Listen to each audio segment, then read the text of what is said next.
आचार्य जी, आपने घर की नजर उतारने का तरीका बताया, तो मैं आपसे जानना चाहती हूँ कि क्या सच में नजर लगती है?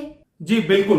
क्योंकि आपने देखा होगा कि कई बार एक छोटा सा बच्चा खेल रहा होता है, तभी पास से एक महिला गुजरती है और कहती है कि हाय कितना सुंदर बच्चा है, और उसके बाद वह बच्चा खाना पीना छोड़ देता है और दूध के भी मुंह नहीं लगाता। तो उसके घर के सदस्य क्या कहते हैं कि देखना इसे कोई नजर तो नहीं लग गई। तो आपने देखा कि इस प्रकार नजर लगना होता है। तो ऐसे में नजर लगने का कोई इंस्टेंट उतारा हो सकता है?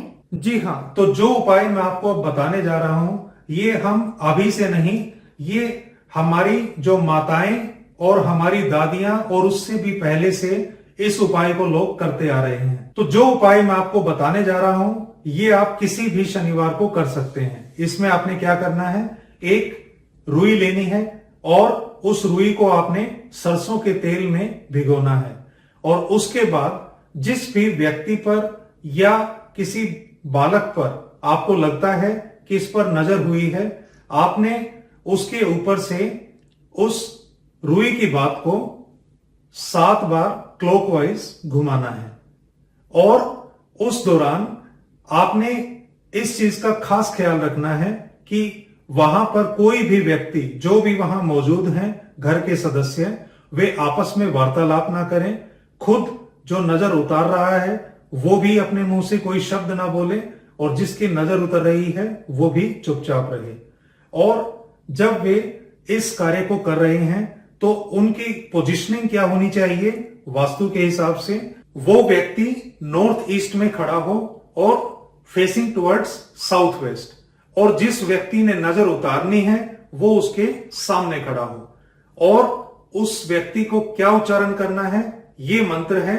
इसे हम नीचे स्क्रीन पर भी दे रहे हैं और आप इसे सुनिए। ये मंत्र है, भूत प्रेत कीलक चौकी अला बला जादू टोना, किसी पापन की स्याही की हत्यारन की, किसी भी तरह की कोई बुरी नजर हो तो झड़ जाए उतर जाए।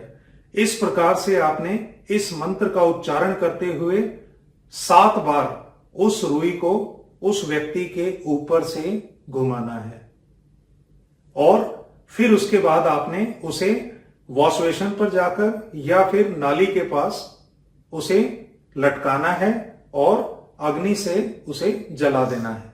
और जब आप उसे जलाएंगे, अगर उस व्यक्ति पर कोई नजर नहीं हुई तो वो एक सिंपल लो की तरह जलेगी, लेकिन अगर उस पर नजर हुई तो वो टपक टपक करके नीचे गिरेगी। और जब वो टपक टपक कर नीचे गिर जाए तो उसके बाद आप देखेंगे उस व्यक्ति की हालत में, उस बच्चे की हालत में सुधार होगा। और अगर उसने खाना पीना छोड़ दिया होगा तो वो दोबारा से खाना पीना शुरू कर देगा और दूध आदि पीना शुरू कर देगा। ऑसम आचार्य जी, ये वैल्यूएबल टिप्स देने के लिए आपका बहुत बहुत धन्यवाद। एंड आई एम श्योर हमारे जो व्यूअर्स हैं, हमारी जो महिलाएं हैं, माताएं हैं, वो अवश्य ही अपने बच्चों के लिए, अपने परिवार के लिए यह नुस्खा अवश्य अपनाएंगे और सबको इस बुरी ताकतों से, बुरी नजरों से बचाएंगी। जी हाँ, धन्यवाद।